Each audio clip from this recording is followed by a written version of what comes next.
Alors, en tant qu'office manager, il n'y a pas réellement de quotidien. Chaque jour est différent. L'office manager, c'est un peu comme un couteau suisse. Ça veut dire qu'il est amené à aider toutes les parties du cabinet. Alors, j'entends partie par la partie communication, la partie RH, la partie finance. Pas forcément dans l'expertise, mais dans l'accompagnement. Et puis, le cabinet en tant que tel, le cabinet qui a des besoins, aussi bien des besoins administratifs que logistiques. Donc, voilà, l'office manager, c'est ce tout-là. C'est un peu comme la maman du cabinet.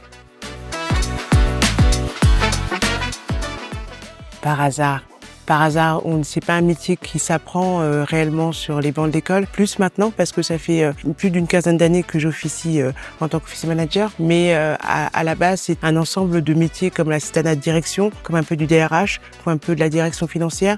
Donc c'est vraiment, il faut vouloir aider les autres. Il faut être dans la compassion et dans l'empathie pour pouvoir être office manager. Après, tout le reste, c'est une expertise supplémentaire qu'on a dans ce que je viens de vous indiquer, aussi bien la comptabilité que le RH, que la communication, qui fait en sorte que le cabinet est attiré par votre type de profil. Mais c'est vraiment un hasard. C'est un métier qui nous tient, c'est un prolongement de soi-même. C'est pas réellement un métier en fait. L'autre, les autres.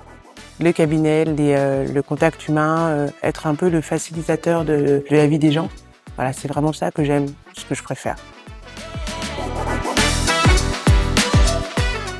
Alors j'ai connu 2 autres cabinets, dont un qui m'a un petit peu propulsé dans ce métier qui est office manager parce que je connaissais pas et ça m'a permis justement de pouvoir mettre à ma forme, à ma patte, un métier qui me correspond totalement parce que ce n'est que moi dans chaque chose que je fais. Et qu'est-ce que me change aujourd'hui par rapport aux autres cabinets? Eh ben c'est le fondateur parce que l'office manager travaille qu'avec l'humain et c'est l'humain qui fait changer. L'expertise est différente, c'est sûr, mais c'est réellement ça qui change en mieux parce que c'est une richesse. L'humain est riche. Donc c'est ça que je veux chercher et auprès du fondateur qui est Xavier Mataran, ça se passe extrêmement bien.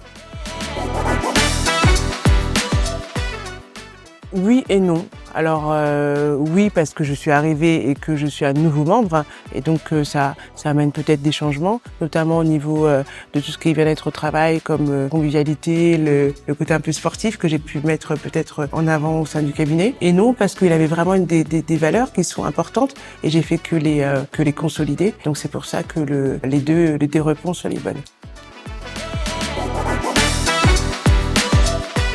Le bien-être.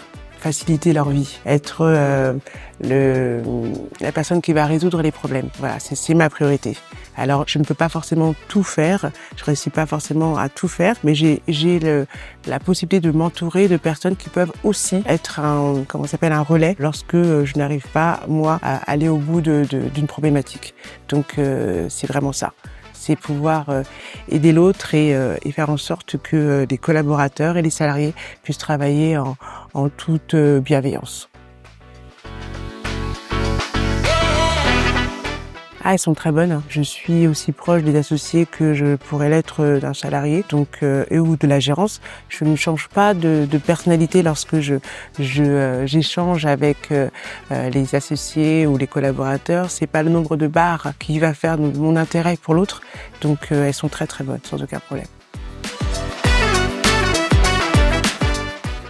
Alors, on peut pas le dire en quelques mots. On n'est pas bon office manager, on n'est pas bonne maman, on n'est pas bon papa.